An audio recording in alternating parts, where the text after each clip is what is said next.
एक जंगल में बहुत सारे जानवर बहुत प्यार से रहते थे। उसी जंगल में एक बाघ रहता था जिसका नाम था बगीरा। वह जंगल का राजा था। अरे हाथी भाई, अपने जंगल में सब कितने प्यार से रहते हैं ना। हाँ दोस्त, सभी बहुत प्यार से रहते हैं। वो देखो, सामने से एक भेड़िया आ रहा है दूसरे जंगल से। कैसे हो आप सभी जानवर? हम सभी ठीक हैं। मैं दूसरे जंगल से आया हूँ। उस जंगल में आग लगने की वजह से मुझे वह जंगल छोड़ना पड़ा, जिस कारण मुझे इस जंगल में आना पड़ा। क्या तुम सभी मुझे इस जंगल में रख लोगे? उसके कहने पर सभी जंगल के जानवर उसको अपने यहाँ शरण दे देते हैं। और भेड़िए भाई बताओ, तुम्हें जंगल में कैसा लग रहा है हमारे साथ? आप लोगों का बहुत बहुत धन्यवाद। आपकी वजह से मैं यहाँ पर रह पाया हूँ। आप बहुत अच्छे हैं सभी। इतना कहकर वह वहाँ से चला गया।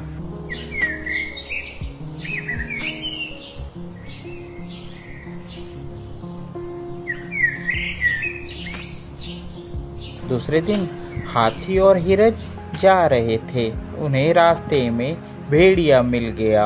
अरे कहो भेड़िए, कैसे हो आप? ठीक हो? हाँ मैं ठीक हूँ। आप बताओ, आप सभी कैसे हो? हम भी ठीक हैं।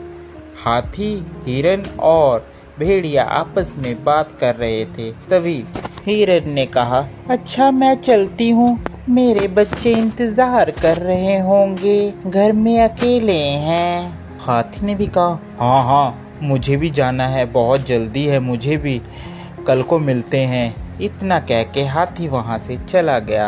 हिरन और भेड़िया बातें करते हुए जाते हैं। इतने में हिरन का भी घर आ जाता है। अच्छा भेड़िए भाई, मैं जाती हूँ, मेरा घर आ गया है। अरे तुम यहीं रहती हो हिरन? हाँ मैं यहीं रहती हूँ, मैं और मेरे छोटे छोटे बच्चे। दूसरे दिन जंगल में शोर मचा कि हमारे यहाँ कुछ बच्चे गायब हैं। अब किसी को यह पता नहीं चल रहा था कि बच्चे जा कहाँ रहे हैं। अरे मुझे बहुत चिंता हो रही है, हमारे यहाँ सभी जानवर के बच्चे कहाँ जा रहे हैं। मुझे तो भेड़िए पर शक हो रहा है। मगर हम बिना सबूतों के किसी के ऊपर कैसे इल्जाम लगा सकते हैं? हमें पहले मुजरिम को पकड़ना होगा, वो भी रंगे हाथ। चलो हम चलते हैं राजा के पास।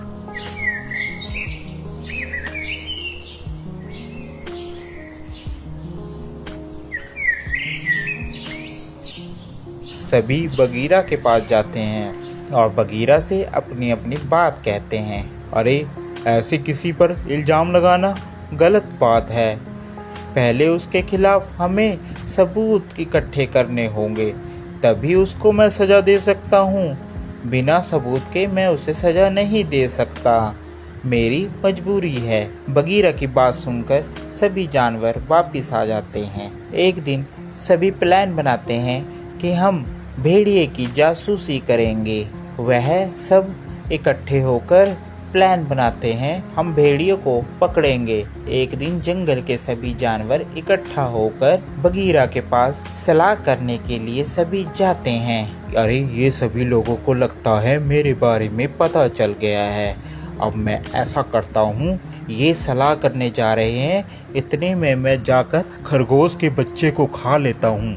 खरगोश का बच्चा अकेला ही होगा, जाता हूँ मैं उसके पास। इतना कहकर वह खरगोश की गुफा में चला जाता है। सभी ने प्लान बना रखा था कि हम लोग अपनी अपनी गुफा छोड़ देंगे और किसी एक को भेड़िए की निगरानी में लगाए रखेंगे। उन्होंने कौवे की ड्यूटी लगा रखी थी कि वह भेड़िए के ऊपर नजर रखेगा। सभी जंगल के जानवर जंगल में छुप गए। इतने में भेड़िया खरगोश की गुफा में जाता है। वह खरगोश के बच्चे को पकड़ लेता है। पीछे से जंगल के सभी जानवर पहुंच जाते हैं और वह भेड़िए को रंगे हाथी पकड़ लेते हैं और उसे मारते हैं। इस कहानी से हमें यह शिक्षा मिलती है कि हमें कभी भी किसी नए व्यक्ति पर आंख बंद कर विश्वास नहीं करना चाहिए। क्या पता वह हमारा नुकसान कर सकता हो। आपको हमारी ये स्टोरी कैसी लगी ज़रूर बताएं। साथ ही और ऐसी मज़ेदार स्टोरी देखने के लिए हमारे चैनल को सब्सक्राइब ज़रूर कर दें। Thank you for watching.